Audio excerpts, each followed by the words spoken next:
if you're new to my channel, I'm a longtime professional ballroom dancer, and I share videos with advice for competitors on how to achieve the best results you can in comps, red flags to look out for so that you get the maximum value for your ballroom dance budget, as well as some of the crazy stories I have seen over 40 years in this industry. Okay, so today's topic. Bad news, guys. You will experience many extremely frustrating periods of stagnation, of not seeing improvement on the comp floor in your results, even in the dance videos when you compare yourself to how you looked, say, 3 months ago. And whether you're a newcomer going all the way through the championship level, we all go through these extremely challenging times, okay? Now, bad news, friends. The higher up in the ranks you get, the harder it is going to be to see improvement in your dancing. Again, both on the comp floor in terms of your results, as well as when you compare yourself month to month in videos. You start improving things in microns rather than miles, as you really hone in to get to that championship level, okay? And this is extremely important. When you're cultivating your dance skill, it is like getting a flat tire on your car, okay? Now, there's a couple ways we can go about fixing your flat tire. Number one is the cheap, fast, easy fix, and that is blowing up the tire and hitting the road. But often, especially in dance sports, the real fix is actually changing the tire, okay? That takes a heck of a lot longer, okay? That takes a lot more money. Guess what? When your car is in the midst of having that entire tire replaced and they remove the tire completely, that car is way less functional than if you just would have had it blown up and torn out of there. But I'm telling you guys, that quick fix is nothing but a Band-Aid on the problem, okay? The real fix is going to be real hard. And you often will even see a temporary setback in your visual dancing results until you can unlearn bad muscle memory. And it's not that you learn something incorrectly from the jump. It is merely a step in progression, okay? You cannot teach a newcomer CBM, for example. They would quit immediately. First of all, they would never get it. You do not teach a child trigonometry before you teach them how to count to 10. It is a natural step in the progression of your ballroom dancing and Latin dancing. We all go through, all of us, okay, guys? And I myself have gone through this repeatedly. I would say, well, other than getting to the championship level, when you get that pig pile of people on the top, where you're on the floor against only people that are there hardcore, versus, say, if you're a newcomer, you have a wide variety of skill sets, right? Maybe someone's a newcomer, they've been dancing 10 years.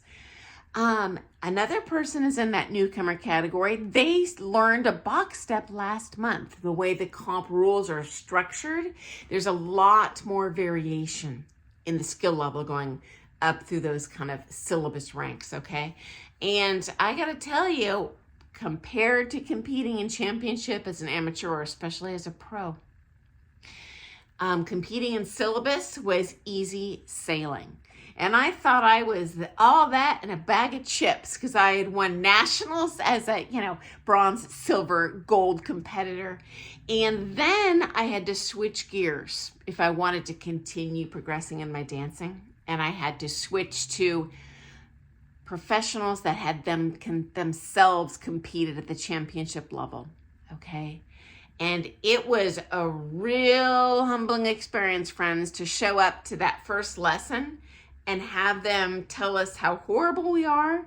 They don't care what titles we've won. We got to completely break this down because we are never going to get anywhere in novice, pre-champ, championship, or what you would consider scholarship events in pro-am, although we were amateurs and later professionals, unless you completely tear down this house and rebuild from the very, very base. It was so hard, guys. And it's not only the muscle memory that you are learning as a beginning level dancer, which you should. You have to start with the basics. Do I take a heel? Do I take a toe? But you have to rewire the muscle that your DNA is biologically compelling you to move in a certain way, okay? We are designed. Mother Nature has us designed to move very efficiently as a single body, not as, a Borg connection to another physical body that has a completely separate brain. Now, my center of balance is completely different than where my DNA, my very core of my being tells me to be. Guys, it takes years to rebuild that tower. And it's a reality. But honestly, guys, as competitors, that's part of why we love it. Is it frustrating at many times? Yes, but it's also very challenging. And it is very rewarding when you overcome those obstacles, okay? And just to warn you, if your goal was to waddle down the street, everyone and their dog could do it. But no, you are a ballroom dancer, first of all, and you're aiming for those elite levels. Okay, this is like making your bucket list be climbing Everest. It is a very specialized skill. It takes years and years and years to cultivate. Very physically, intellectually, even emotionally demanding hobby that you are pursuing. Well worth the rewards in the end, but it is a long game that you're playing, guys. It's not, do I look better this week? Now, as a coach, I am very mindful of this.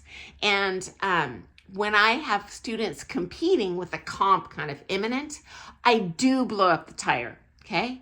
It's fast, it's cheap. I just want to get the immediate visual kind of hit net result that's going to win at that level.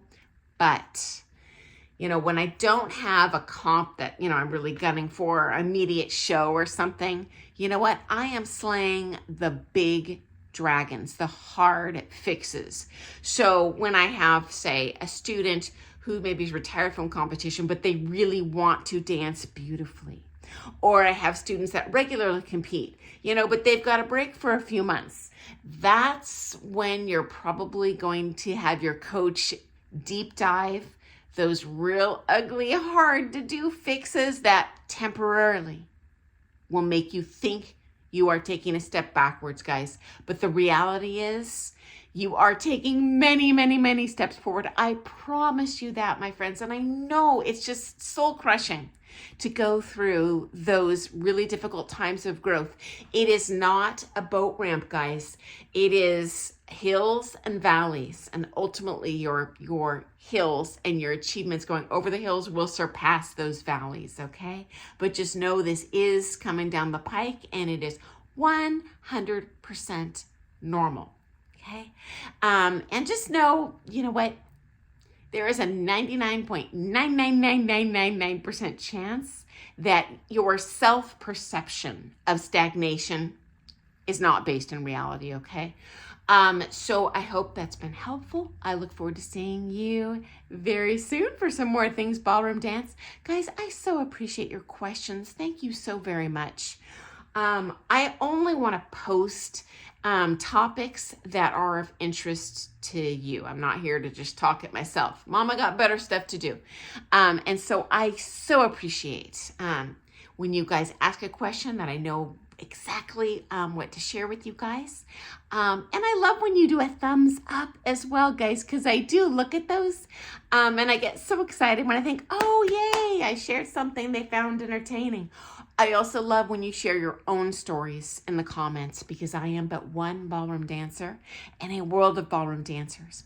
And as you know, we share the same goals, the same joys, the same challenges, but we all have our own little unique dance experiences. So I can only share my own personal experiences in the dance world. And I love hearing your stories, and all of our friends here do. So guys, I hope you have an awesome dancing day. See you soon. Toodles!